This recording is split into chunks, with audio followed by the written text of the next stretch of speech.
Huwag kayo makasubok sa Maynila. Welcome kayo rito. Huwag kayong lalabag sa batas.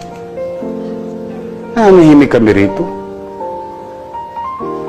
Mema lang kayo. Harapin ko na lang yan. O, sige, so be it.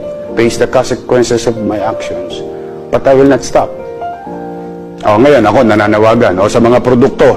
O, pumunta na kayo rito. O. Totoo. Totoo. Dahil meron akong gagawin isa. Hindi ko nasasabihin sa inyo. O kung sino man yung produkto na yon, o doon nyo ibibigay. Dahil hindi nyo alam ang pakiramdam ng isang nanay na may tumor yung anak niya. At milyon. Yung laway nyo, walang bisa. Pero yung luha ng nanay, hindi nyo kaya yun. Kasi hindi kayo naging mahirap. Diba? Yung umiiyak yung tatay, umiiyak yung nanay, may tumor yung anak niya, walang magawa ang gobyerno, walang magawa ang mga mayor, kasi limitado ang kapangyarihan sa paggastos sa isang pasyente.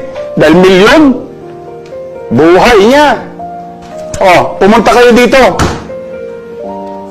Dito kayo manood ng tunay sa sitwasyon ng tao. Makita niyo, iyak ng ina na may tumor yung anak niya.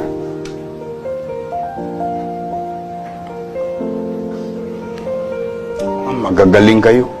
Magaling lang kayo dahil nag-aral kayo.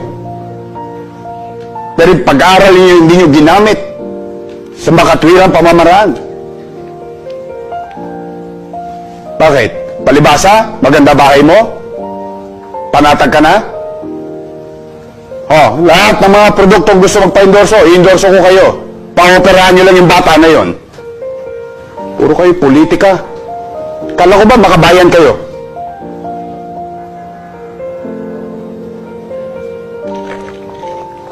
Ang gagaling ninyo. Ang gagaling ninyo sa mga billboard ninyo. Makabayan, makabayan, makabayan. Saan naging makabayan ninyo? May naglilingkod. Pinipilit maging tapat.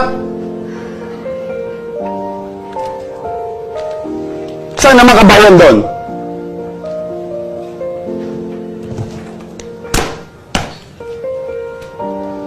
Wag ako. Wag ako.